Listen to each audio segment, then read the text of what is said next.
إن الله وملائكته يصلون على النبي يا أيها الذين آمنوا صلوا عليه وسلموا تسليما. بآواز محبت کے ساتھ درود و سلام کا ادانا پیش کریں. الصلاۃ والسلام علیک یا سیدی یا رسول اللہ وعلی آلک واصحابک یا سیدی یا نبی اللہ. الصلاۃ والسلام علیک یا سیدی یا رسول اللہ وعلی آلک واصحابک یا سیدی یا خاتم النبیین. اللہ رب العزت کی حمد و ثنا اور حضور تاجدار انبیاء صلی اللہ علیہ وسلم آپ کی ذات مقدسہ پر درود و سلام کا نذرانہ پیش کرنے کے بعد نہایت واجب الاحترام معزز سامعین ذی احتشام، اللہ رب العزت کا لاکھ لاکھ شکر ہے کہ جس رب تعالی نے آج پھر ہم سب کو نماز جمعہ ادا کرنے کی توفیق بخشی. دعا کرتے ہیں خالق لم یزل ہماری اس حاضری کو اپنی بارگاہ کے اندر قبول و منظور فرمائے. میری زبان پر کلمات حق جاری فرمائے. مجھ سمیت آپ سب کو اس پر عمل کرنے، دوسروں تک پہنچانے کی توفیق عطا فرمائے. معزز سامعین،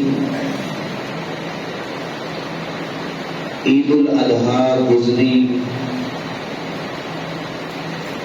لاکھوں مسلمانوں نے سنت ابراہیمی کو ادا کیا اور رب کی رضا کی خاطر جتنا ان کو توفیق تھی انہوں نے اپنے مال سے قربانیاں لے کر رب کے راستے میں ان کو قربان کیا. دعا کرتے ہیں خالق لم یزل جن جن احباب نے اپنی قربانیاں دی، خالق لم یزل تمام کی قربانیوں کو اپنی بارگاہ کے اندر قبول و منظور فرمائے. اور جو اس سال نہیں کر سکے دعا کرتے ہیں خالق لم یزل آئندہ سال ان کے رزق میں بھی برکتیں، مزید برکتیں عطا فرمائے اور آئندہ سال وہ سنت ابراہیمی کو عطا فرما سکے. معزز سامعین، قربانی کا جانور تو ہم نے ذبح کیا اور اس کا جو مقصد بھی بیان کیا گیا وہ مقصد بھی یہی ہے کہ کون بندہ کتنا متقی ہے، پرہیزگار ہے.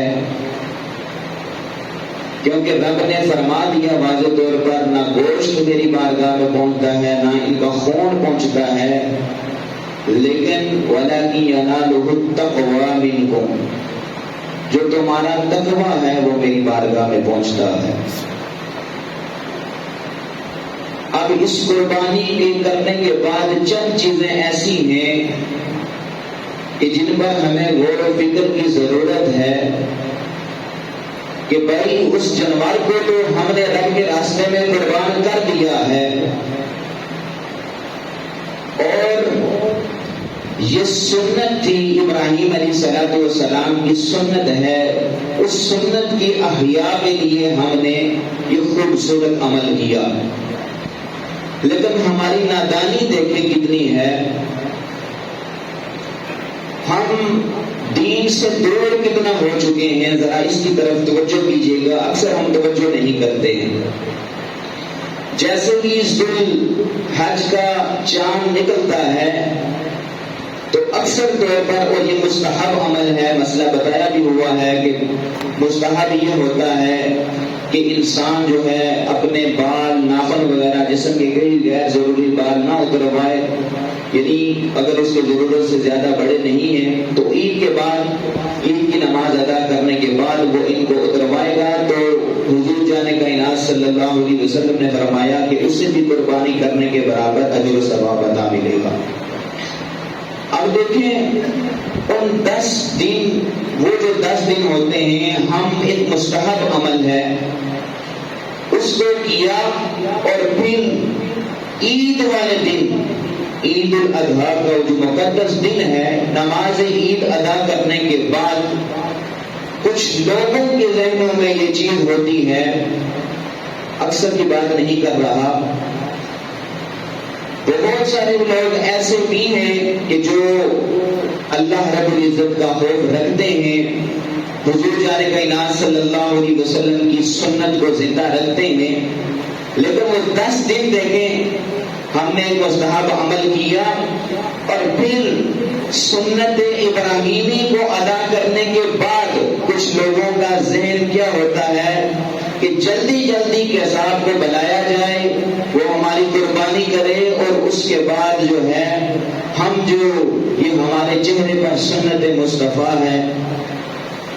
بڑے افسوس کے ساتھ میں یہ جملہ کہہ رہا ہوں، وہ کیا کرتے ہیں کہ جلدی جلدی کساب آئے، ہمارے جانور کی قربانی کی جائے، پھر اس کے بعد جو ہے یہ سنت اس کو ہٹا کر ہم نالی کے اندر پھینک دیں۔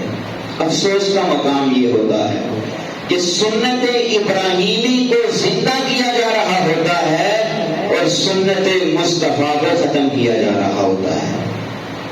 ہمیں سوچنے کی ضرورت ہے، ذرا اس سنت اس کو ہم زندہ کر رہے ہیں اور اتنے پیسے لگا کر، لاکھوں روپیہ لگا کر ہم سنت ابراہیم کو زندہ کر رہے ہیں، اور چہرے پر وہ سنت کے جو روپیہ بھی نہیں لگتا اور اللہ عطا فرما دیتا ہے۔ کتنی خوبصورت سنت ہے۔ تو اگر انسان اپنے دل کے اندر ارادہ کر لے کہ میں نے یہ رکھنی ہے تو یہ بڑا مقام اور مرتبہ ہے، اور کوئی چیز ساتھ نہیں جانے والی، قبر کے اندر یہ سنت آپ کے ساتھ ضرور جائے گی۔ اور انسان یقین یہ رکھے کہ انسان کو اپنے عمل پر تو فخر نہیں ہوتا ہے، ہو سکتا ہے کل منکر نکیر جب سوال کرنے کے لیے آئیں، ہمارے اعمال وہاں پر کام نہ آئیں، سنت مصطفیٰ کام آ جائے، ہمارا بیڑا پار ہو۔ تو کوشش کرے کہ نیت کر لیں کہ ہم نے اس سنت کو بھی زندہ کرنا ہے۔ تو کوئی مشکل نہیں ہے، کوئی مشکل نہیں ہے۔ انسان نہ انسان وہ یہی سوچتا ہے کہ میں ابھی جوان ہوں، 40 سال 50 سال گاڑی کے بال سفید ہو جاتے ہیں، سر کے بال سفید ہو جاتے ہیں، لیکن ابھی بھی وہ یہی سوچتا ہے میں ابھی جوان ہوں۔ اصل زندگی یہ نہ سوچیں کہ میری 40 سال گزر گئی، 50 سال گزر گئی، 60 سال گزر گئی۔ اصل زندگی آپ اگرچہ 80 سال آپ نے گزار دی ہے، لیکن اگر 80 سال کے اندر بھی اگر آپ سنت مصطفیٰ زندہ نہیں کر سکے تو وہ آپ کی زندگی کس کام کی ہے؟ 80 سال آپ نے زندگی گزاری ہے، حقیقی اس میں سے وہی زندگی ہے، اگرچہ اس میں سے آپ نے 5 سال 6 سال 7 سال جتنے بھی گزارے، حقیقت میں انسان کی وہی زندگی ہے جو اس نے اللہ اور اس کے رسول کی اطاعت میں گزار دی ہے، باقی تو اس نے ضائع کر دیا۔ کوئی گھر سے محشر جب اسے اٹھایا جائے گا، پوچھا جائے گا، تو کوئی انسان جب جنت میں چلا جائے گا نا، معاملات ہو گئے، سارا کچھ ہو گیا، جنت میں ہی چلا گیا، تو جنت کے اندر کسی چیز کی حسرت نہیں ہوگی۔ کوئی انسان اسے جو چیز طلب کرے گا نا، اللہ اسے عطا فرما دے گا۔ یہ دنیا تو ایک کھیل تماشا ہے، قرآن میں بے شمار مرتبہ اللہ نے فرمایا لعب و لہو، کھیل تماشا ہے۔ تو جنت کے اندر چلا گیا اور ہم دعا کرتے ہیں کہ اللہ رب العزت ہمیں حضور کے صدقے جنت عطا فرمائے۔ جنت میں چلا گیا، جنت کے اندر حسرت کیا ہوگی؟ پوچھا جائے گا کوئی حسرت باقی ہے تو ایک ہی حسرت کرے گا کہ دنیا کے اندر رہ کر جو وقت میں نے رب کی یاد سے غفلت میں گزارا ہے، کاش مجھے وہ موقع مل جائے دنیا میں جانے کا، وہ وقت بھی میں رب کی یاد میں گزار کر رب مجھے اور بلند مقام عطا فرمائے۔ تو یہ ہمیں موقع ملا ہوا ہے تو ہمیں کوشش یہ کرنی چاہیے کہ ہم اس میں رب کو راضی کریں. اب قربانی تو ہم نے کر دی، جانور ذبح کیا، اللہ قبول فرمانے والا ہے، لیکن جو چیزیں ہمارے اندر ہیں ہم نے ان کی قربانی کب کرنی ہے؟ ہمارے اندر جو غرور ہے، تکبر ہے، حسد ہے، بغض ہے، ہم نے اس کی قربانی کب کرنی ہے؟ ہونا تو یہ چاہیے تھا اس جانور کو ذبح کرنے کے ساتھ ساتھ ہم دل میں یہ ارادہ رکھ لیتے کہ آج کے بعد میرے اندر جو انا ہے، تھوڑی بہت جو کچھ بھی ہے، تکبر ہے، غرور ہے، جو میرے اندر برائیاں ہیں، میں آج ان کو بھی رب کے راستے میں قربان کرنے جا رہا ہوں. اور یہ تکبر ایسی بری چیز ہے کہ اللہ رب العزت تو جو تکبر کرنے والے ہیں ان سے تو محبت فرماتا ہی نہیں ہے. ان اللہ لا یحب المتکبرین، اللہ نے واضح طور پر فرما دیا کہ جو تکبر کرنے والے ہیں اللہ ان کو محبوب نہیں رکھتا ہے. محبوب کس کو رکھتا ہے؟ جو بندہ عاجزی کرنے والا ہوتا ہے. واضح طور پر اللہ نے قرآن مجید فرقان حمید کے اندر ارشاد فرمایا وَلَا تَمْشِ فِي الْأَرْضِ مَرَحًا، اور زمین پر تکبر سے نہ چلو. اِنَّكَ لَن تَخْرِقَ الْأَرْضَ، فرمایا کہ تم جتنا مرضی تکبر سے چل لو لیکن تم زمین کو چیر نہیں سکتے ہو. اِنَّكَ لَن تَخْرِقَ الْأَرْضَ وَلَن تَبْلُغَ الْجِبَالَ طُولًا، اور نہ تم جو پہاڑوں کی چوٹیاں ہیں وہاں جا سکتے ہو اس طرح تکبر کر کے. انسان کی حقیقت کیا ہے؟ ایک ایسے نطفے سے پیدا ہوا ہے، کپڑے کو لگ جائے تو کپڑا نجس ہو جاتا ہے، پلید ہو جاتا ہے. حقیقت کو سمجھے انسان.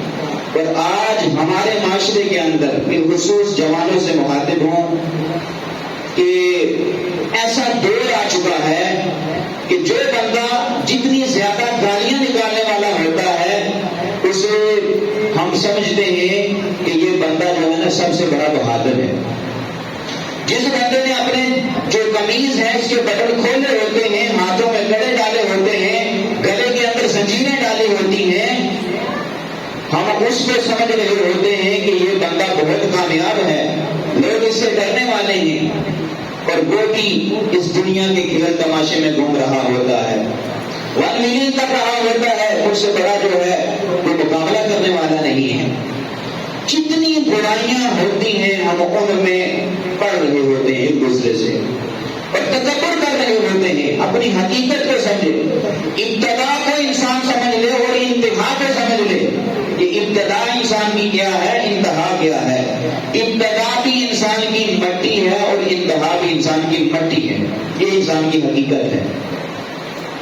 پوری زندگی ایک انسان سفر کرتا ہے، 50 سال، 60 سال، 100 سال، 120 سال کر لے، لیکن آج کل تو ہمارے معاشرے میں جو عمر جا رہی ہے 60، 70، 80 سال تک ہے. لیکن اگر کوئی 120 سال تک بھی زندہ رہتا ہے اس کا جو اینڈ ہوتا ہے وہ کیا ہے؟ قبر ہے. اور پوری زندگی کے اندر دیکھیں انسان اس نے سفر کس چیز کے لیے کیا ہے، ہم کس وجہ سے تکبر کر رہے ہیں، ہم کس وجہ سے اپنے عہدے پر غرور کر رہے ہیں، ہم کس وجہ سے دوسروں کو حقیر سمجھ رہے ہیں. حالانکہ ہمیں پتا ہونا چاہیے اگر ہم نے 120 سال بھی زندگی گزار دی تو ساری زندگی کا جو سفر ہے، ہم نے جو ابتدا کی، جب ہم پیدا ہوئے ہمارے جسم پر کوئی کپڑا نہیں تھا، کوئی کپڑا نہیں تھا، لیکن جب ہم ساری زندگی کا یہ سفر کر کے جاتے ہیں ایک سفید کلر کا کپڑا ہمارے جسم کے ساتھ ہوتا ہے اور اسی میں لپیٹ کر انسان کو قبر میں رکھ دیا جاتا ہے. تو سوچے انسان کے ساری زندگی کا جو سفر اس نے کیا ہے فقط ایک کفن کی خاطر کیا ہے. کیا لے کر گیا ہے؟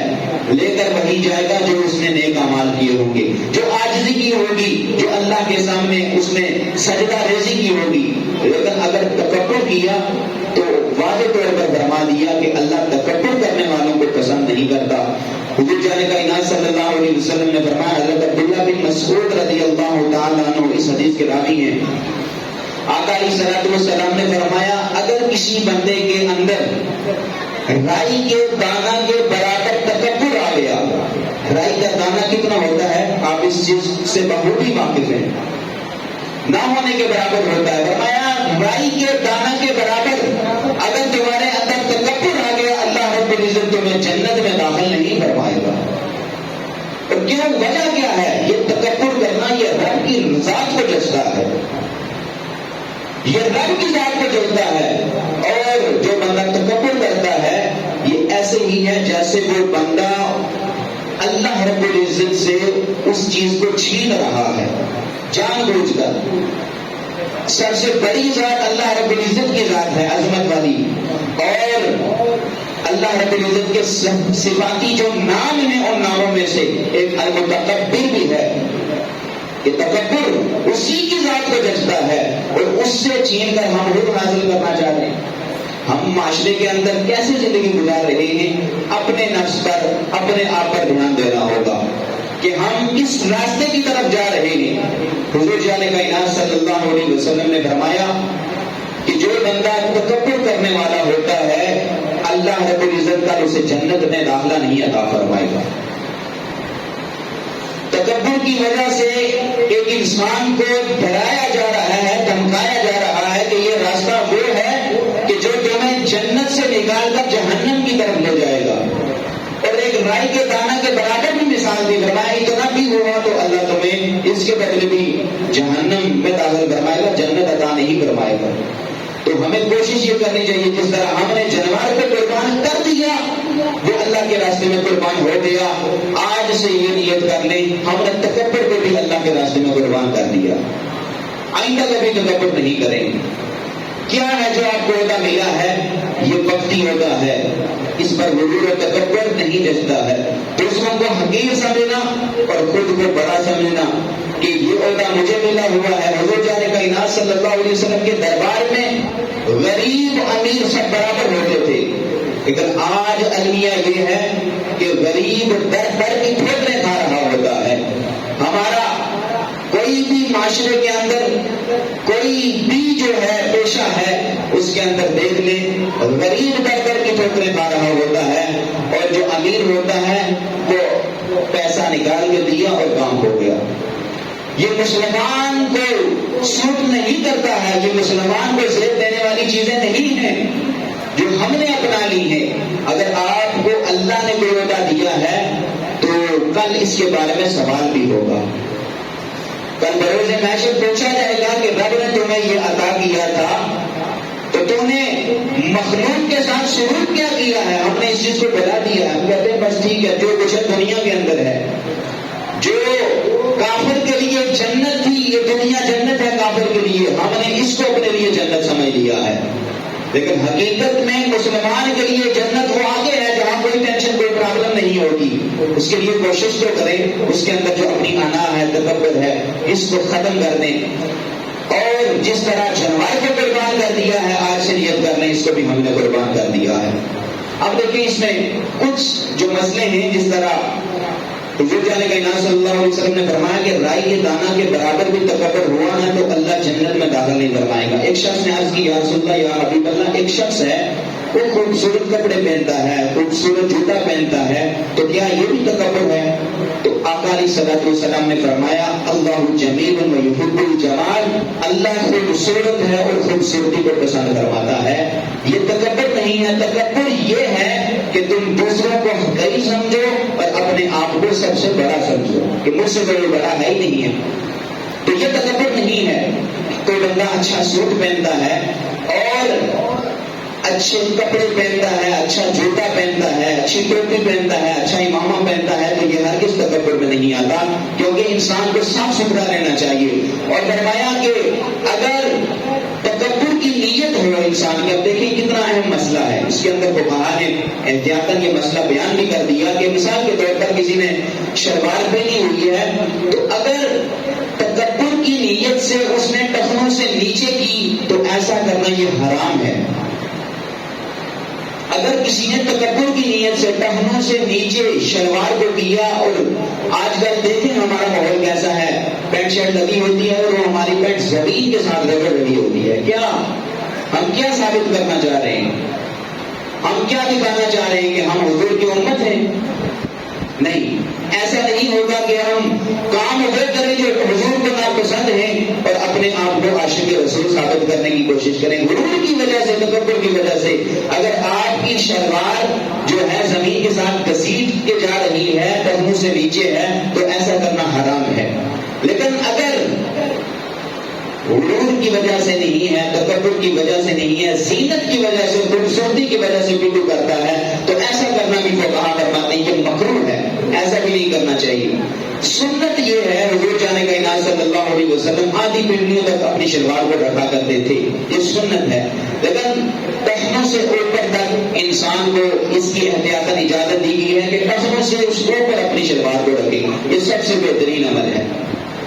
تو کوشش کریں کہ یہ جو انا ہے، غرور ہے، تکبر ہے، اس کو اپنے اندر سے ختم کر دیں، اس کو بھی قربان کر دیں۔ اب دوسری چیز آ جاتی ہے انسان کے اندر حسد۔ یہ جو بیماری ہے، اس کو بھی اللہ کے راستے میں، اللہ کی رضا کی خاطر چھوڑ دینا چاہیے، ختم کر دینا چاہیے۔ اور حسد کیا ہے؟ بظاہر حسد یہ ہے کہ انسان کسی کے پاس کوئی نعمت دیکھے، کسی کے پاس کوئی گاڑی دیکھے، کسی کے پاس کوئی عہدہ دیکھے، کسی کے پاس علم دیکھے، کوئی بھی چیز دیکھے، اور حسد یہ ہے کہ وہ بندہ کہے کہ اس سے یہ نعمت ضائع ہو جائے، اس کو یہ نعمت کیوں ملی ہے، میں اس کا حقدار تھا۔ تو حقیقت کے اندر یہ تو اس کی لمبی تعریف ہوگی، حقیقت کے اندر اس کی تعریف کو دیکھا جائے تو وہ بندہ ایسے ہے جیسے رب کی تقسیم پر وہ بندہ ناراض ہو رہا، یعنی یہ رب کی تقسیم ہے، کسی کو رب نے رزق عطا فرمایا ہے، کسی کو عہدہ دیا ہے، کسی کو علم دیا، کسی کو مال دولت دی، کسی کو قرآن کی دولت دی، تو یہ خاص اللہ رب العزت کی عطا ہے، اس کی توفیق سے اسے ملا ہے۔ تو وہ بندہ جو حسد کرنے والا ہوتا ہے وہ کہتا ہے اس کو کیوں ملا ہے، اس کو نہیں ملنا چاہیے، ختم ہو کر دینا چاہیے، اس کی یہ نعمت اس سے ختم ہو جانی چاہیے، ضائع ہو جانی چاہیے، یہ جو عہدہ اسے ملا ہے اس سے ضائع ہو جانا چاہیے، یہ جو مال دولت اسے ملا ہو یہ ضائع ہو جانا چاہیے۔ تو وہ جو رب کی تقسیم ہے اس پر وہ ناراض ہو رہا ہوتا ہے۔ جو بندہ رب کی تقسیم پر ناراض ہوتا ہے وہ نہ دنیا میں کامیاب ہوتا ہے، نہ آخرت کے اندر وہ بندہ کامیاب ہوتا ہے۔ حسد دل کے اندر، آپ کے اندر کوئی بھی خیال آتا ہے کسی کے بارے میں، تو دیکھیں اللہ رب العزت نے واضح طور پر قرآن مجید فرقان حمید کے اندر ارشاد فرما دیا، وَأَسِرُّوا قَوْلَكُمْ أَوِ اجْهَرُوا بِهِ، فرمایا جب تمہارے دل کے اندر جو تم باتیں کرتے ہو خفیہ عام باتیں کہ کسی کو پتہ نہ چلے، وَأَسِرُّوا قَوْلَكُمْ، آپس میں سرگوشی، فرمایا وَأَسِرُّوا قَوْلَكُمْ أَوِ اجْهَرُوا بِهِ، اور پھر جو تم بلند آواز سے باتیں کرتے ہو، إِنَّهُ عَلِيمٌ بِذَاتِ الصُّدُورِ، مخفی باتیں دور کی بات ہے، بلند باتیں دور کی بات ہے، إِنَّهُ عَلِيمٌ بِذَاتِ الصُّدُورِ، وہ تو دلوں کے حالوں کو بھی جاننے والا ہے، وہ تو تمہارے دل کے اندر جو بات آئی ہے اس کو بھی جاننے والا ہے۔ اب اس کو شان نزول دیکھیے، مشرکین مکہ نا حضور جانے کا انعام صلی اللہ علیہ وسلم کے بارے میں نعوذ باللہ طرح طرح کی باتیں کیا کرتے تھے، اور ایک دفعہ ہم بلند آواز سے کہنے لگے تو ایک دوسرے سے کہنے لگے ذرا آہستہ بولو، ذرا آہستہ بولو، کہیں محمد کا جو رب ہے وہ سن نہ لے۔ مشرکین کا یہ عقیدہ تھا کہ وہ رب، اگر ہم اونچی آواز سے بولیں گے نا تو وہ رب سن لے گا، تو رب نے یہ آیت نازل فرمائی، فرمایا وَأَسِرُّوا قَوْلَكُمْ أَوِ اجْهَرُوا بِهِ، تم آہستہ بات کرو یا بلند آواز سے بات کرو، رب تو تمہارے دلوں کے حالوں کو بھی جاننے والا ہے۔ اب ہمارے دل کے اندر کیا ہے؟ کیا ہم دوسرے کے عہدے کو چھیننے کی کوشش کر رہے ہیں، دوسرے کا حق مارنے کی کوشش کر رہے ہیں، دوسرے کو جو رب نے مقام دیا ہے اس کو اس سے ہٹانے کی کوشش کر رہے ہیں؟ یہ ساری چیزیں رب جانتا ہے۔ اصل میں جو اللہ نے پیدا ہمیں کیا تھا اس لیے تعلیم فرمایا تھا کہ ہم ہر وقت اللہ اللہ کرتے رہیں، یا ایھا الذین آمنوا اذکروا اللہ ذکرا کثیرا، فرمایا اے ایمان والو اللہ کا ذکر کثرت کے ساتھ کرو۔ تو ہونا تو یہ چاہیے تھا کہ ہر وقت ہم اللہ اللہ کا ذکر کرتے، لیکن افسوس کے ساتھ کہنا پڑ رہا ہے کہ ہر وقت ہماری زبانوں پر بندہ بندہ بندہ اس کا ذکر ہے، فلاں بندہ یہ کر رہا ہے، فلاں یہ کر رہا ہے، فلاں یہ کر رہا ہے۔ اگر ہم نے اپنے منصب کو دیکھنا ہے تو ہم اشرف المخلوقات ہیں، لیکن ہمارا جو عمل ہے، جو ہمارا کردار ہے، وہ حیوانوں سے بھی بدتر ہو چکا ہے۔ جس دن کو اللہ نے اس لیے پیدا کیا تھا کہ ہر وقت اللہ اللہ کرنا ہے، ہم نے وہ سارا وقت ضائع کر دیا، سارا وقت ہم جو ہے نا بندہ بندہ کیا کر، اس سارا وقت ضائع کر دیتے ہیں، فلاں یہ کر رہا ہے، فلاں یہ، فلاں کے پاس یہ ہے، اس سے کیسے ختم کیا جائے۔ اگر کسی پر کرنا بھی ہے تو حدیث کے اندر فرمایا گیا حسد نہیں کرنا ہے، رشک کرنا ہے۔ رشک اور حسد میں فرق ہے۔ رشک یا حسد یہ ہے کہ دوسرے کے پاس نعمت دیکھی اور کہا کہ یہ نعمت اس سے ضائع ہو جائے، یہ اس نعمت کا حقدار نہیں ہے، مجھے مل جائے۔ اور رشک کیا ہے؟ رشک یہ ہے کہ بندہ کسی کے پاس نعمت دے کے ہاتھ اٹھائے، رب کا شکر ادا کرے، مولا تو نے اسے عطا فرمائی ہے، اسے بھی عطا اور عطا فرما اور مجھے اس سے بہتر عطا فرما، یہ ہے رشک کرنا۔ اور حدیث کے اندر واضح طور پر حضور جان کائنات صلی اللہ علیہ وسلم نے فرمایا دو بندوں پر تم نے رشک کرنا ہے۔ فرمایا ایک وہ بندہ جسے اللہ رب العزت نے مال و دولت عطا کیا ہے، تو حسد نہیں کرنا ہے کہ اس کا مال و دولت ختم ہو جائے۔ فرمایا کہ اس بندے پر رشک کرو، یعنی اس کی نعمت پر جسے رب نے مال دیا ہے، حلال ذرائع سے وہ مال کما رہا ہے، حرام کا پیسہ نہیں، اس پر رشک نہیں کرنا، حلال ذرائع سے وہ مال کما رہا ہے۔ اور فرمایا دن رات وہ اس مگن میں رہتا ہے، اس خیال میں رہتا ہے اور اس کشش میں رہتا ہے، اس کا دل اس طرف مائل ہوتا ہے یہ جو مال اللہ نے مجھے دیا ہے میں دن رات لگا کر اسے اللہ کے راستے میں خرچ کرتا ہوں۔ فرمایا تم نے اس پر رشک کرنا ہے۔ دوسرا بندہ فرمایا جسے اللہ رب العزت نے قرآن کی نعمت عطا فرمائی ہے، حافظ قرآن ہے، قرآن کی نعمت اسے اللہ نے عطا فرمائی ہے، دن رات اس کی تلاوت کر رہا ہے، اس پر رشک کرنا ہے۔ فرمایا رشک کرو گے اللہ تمہیں بھی عطا فرمائے گا، لیکن حسد کرو گے تو اس کا نقصان یہ ہوگا۔ فرمایا حسد نیکیوں کو ایسے کھا جاتا ہے جیسے آگ لکڑی کو کھا جاتی۔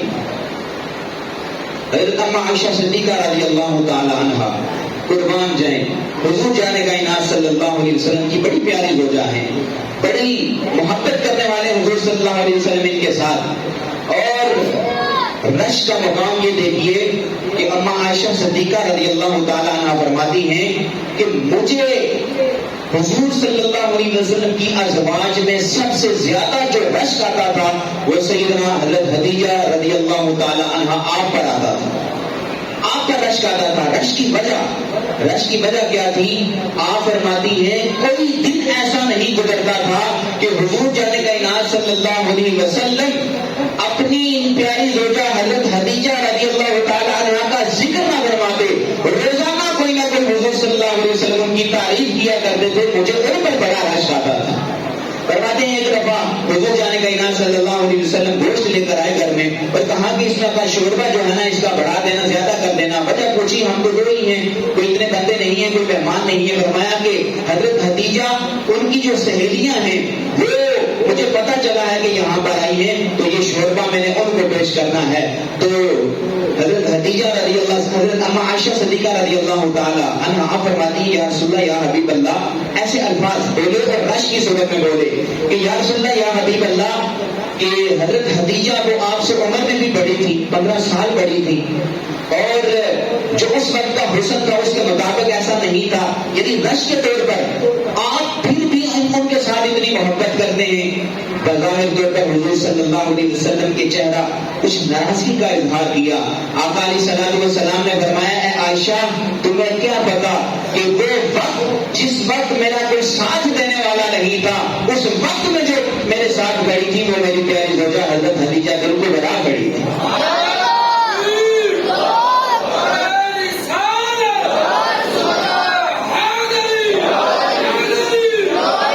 اس وجہ سے میں ان سے محبت کرتا ہوں۔ عائشہ فرماتی اس وجہ سے میں جو ہے رشک کیا کرتی تھی حضرت خدیجہ کبریٰ رضی اللہ تعالی عنہ پر۔ حضرت ابو ہریرہ رضی اللہ تعالی عنہ سے اس حدیث کے راوی، بہت پیاری حدیث ہے، سنیے گا کہ کچھ لوگ نا حضور جان کائنات صلی اللہ علیہ وسلم کی بارگاہ میں آئے، غریب تھے، اللہ اکبر، قربان جائیں غریبوں تمہیں بھی مبارک ہو، کبھی اپنے اس نصیب پر پریشان نہیں ہونا ہے، کبھی یہ رب کی عطا ہے نا اس پر پریشان نہیں ہونا کہ رب نے مجھے عطا نہیں کیا، ہر وقت رب کی رضا پر راضی رہنا ہے، دنیا میں بھی کامیابی ہے آخرت میں بھی کامیابی ہے۔ حضرت ابو ہریرہ فرماتے ہیں کچھ غریب لوگ حضور جان کائنات صلی اللہ علیہ وسلم کی بارگاہ میں آئے اور عرض گزار ہوئی یا رسول اللہ یا حبیب اللہ ہم بہت پیچھے رہ گئے، بہت پیچھے رہ گئے۔ پوچھا گیا وجہ کیا ہے پیچھے رہنے کی؟ فرمایا یا رسول اللہ یا حبیب اللہ، عرض کی یا رسول اللہ یا حبیب اللہ ہم نمازیں پڑھتے ہیں اور ہم کبھی بھی ان کو نمازوں سے آگے نہیں نکلنے دیں گے. وہ بھی پڑھتے ہیں ہم بھی پڑھتے ہیں, وہ نوافل پڑھتے ہیں ہم بھی پڑھتے ہیں, اور نوافل میں ہم کبھی غفلت نہیں کرتے ہیں. یہ سوال کیا نا, حضور جان کائنات صلی اللہ علیہ وسلم کے چہرے پر مسکراہٹ آ جاتی ہے. یار دیکھو صحابہ کا جذبہ دیکھو, نیکیوں سے آگے کیسے بڑھا جائے, یہ کوشش تھی کہ فرمایا کہ امیر نمازیں بھی پڑھ رہے ہیں نوافل بھی پڑھ رہے ہیں, لیکن یا رسول اللہ ہمارے پاس مال نہیں ہے. امیروں کے پاس مال ہے, وہ غلام آزاد کر دیتے ہیں, صدقہ خیرات کرتے ہیں, ہمارا ثواب ان کے برابر نہیں پہنچ سکتا. یا رسول اللہ یا حبیب اللہ ہم بہت پیچھے رہ گئے. آقا علیہ الصلوۃ والسلام نے فرمایا ایسا ہرگز نہیں ہے. ایک وظیفہ تو میں بتاتا ہوں, فرمایا بستر پر جاؤ 33 دفعہ سبحان اللہ, 33 دفعہ الحمدللہ, 34 دفعہ اللہ اکبر کہنا ہے. جتنا امیروں کو صدقہ کرنے کا ثواب دیا جاتا ہے, رب تمہیں اس تسبیح کرنے کے بعد ان امیروں سے بھی زیادہ ثواب عطا فرمائے.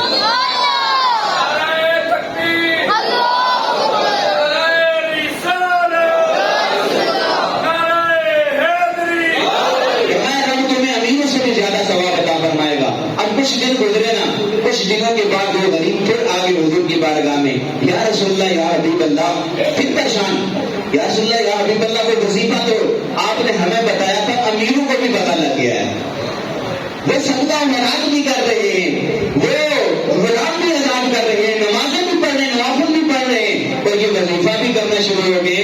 یا رسول اللہ یا حبیب اللہ, اب پھر وہ ہم سے آگے بڑھ کے نیکی کا کتنا جذبہ ہے. اللہ کے پیارے حبیب صلی اللہ علیہ وسلم نے قرآن مجید فرقان حمید کی آیت مبارکہ پڑھی, ذالک فضل اللہ یؤتیہ من یشاء, یہ اللہ رب العزت کا فضل ہے, جسے چاہتا ہے عطا فرماتا ہے. ان تمام صحابہ کرام کے چہروں پر اطمینان آ جاتا ہے. یہ تو رب کی عطا ہے, جسے چاہتا ہے مال عطا فرماتا ہے, جسے چاہتا ہے دولت عطا فرماتا ہے, رب کے راستے میں خرچ کرتا ہے. کبھی بھی حسد نہیں کرنا. وہ رش کر رہے تھے, رش کی خاطر, لیکن ایسے ایسے عمل اللہ کے پیارے حبیب نے بتا دیے, یہ کرو گے تو تمہیں اس کے برابر بھی اجر عطا کیا جائے گا.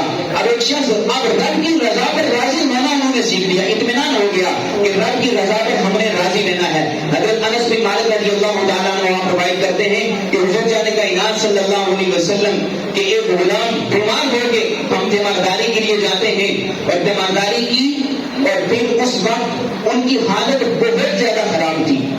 جوانی میں بڑے خوبصورت تھے, اللہ نے بڑی عزت دی تھی, بڑا مال دیا تھا, بڑے مال و دولت تھی, صدقہ خیرات کیا کرتے تھے, لیکن وہ لمحہ آ گیا کہ چارپائی پر پڑے ہوئے. حضرت انس فرماتے ہیں ان کی حالت میں نے جب دیکھی میں پریشان ہو گیا, اتنے کمزور ہو گئے, یعنی اتنی بیماری لگی ہوئی ہے. تو حضور جان کائنات صلی اللہ علیہ وسلم نے نا ان سے پوچھا کہ اے میرے صحابی بتاؤ, تمہارے پاس مال و دولت بھی تھا, تمہارے پاس رزق وافر مقدار میں تھا, آج یہ لمحہ آ گیا ہے, چارپائی پر پڑے ہوئے ہو, اس رب کے بارے میں کیا خیال ہے, رب کے بارے میں کیا خیال ہے. وہ صحابی فوراً اپنی جو جگہ ہے, جو چارپائی ہے, مشکل سے اٹھتے ہیں اور عرض کرتے ہیں یا رسول اللہ یا حبیب اللہ, اگرچہ میرا سب کچھ اس وقت, میری صحت بھی چلی گئی ہے, مال بھی چلا گیا ہے, لیکن یا رسول اللہ یا حبیب اللہ میں اس رب کی تعریف کرنے والا ہوں. وہ رب بڑا مہربان ہے, وہ رب بڑی عنایت کرنے والا ہے. وہ صحابی فوراً چارپائی جاتے ہیں, کلمہ پڑھ کر ان کی روح کب سے انسری سے پرواز کر جاتی ہے. حضرت انس اور حضور جان کائنات صلی اللہ علیہ وسلم آپس میں گفتگو کرتے ہیں. آقا علیہ الصلوۃ والسلام نے فرماتے ہیں اے انس, اگر کسی نے میرے جنتی صحابی کو دیکھنا ہو تو اس صحابی کو دیکھ لو. یہ رب کی رضا پر راضی ہو گئے ہیں, تو ہمیں رب کی رضا پر راضی ہونا چاہیے. یہ تکبر, یہ حسد, یہ بغض, ان سب کو قربان کر دینا چاہیے. کسی کو کیا ملا ہے, کسی کو کیا عطا ہوا ہے, یہ رب کی عطا ہے, اس کی عطا پر راضی ہونا چاہیے. کسی کو مال ملا ہے تو وہ رب کی عطا ہے, آپ نے اس کے مال کو چھیننے, اس کے عہدے کو چھیننے کی کوشش نہیں کرنی. دل کے اندر جو بغض, حسد, تکبر ہے, اسے نکال کر باہر پھینک دینا ہے. اللہ رب العزت ہمیں دنیا میں بھی کامیابی عطا فرمائے گا, بروز حشر بھی کامیابی عطا فرمائے گا. وآخر دعوانا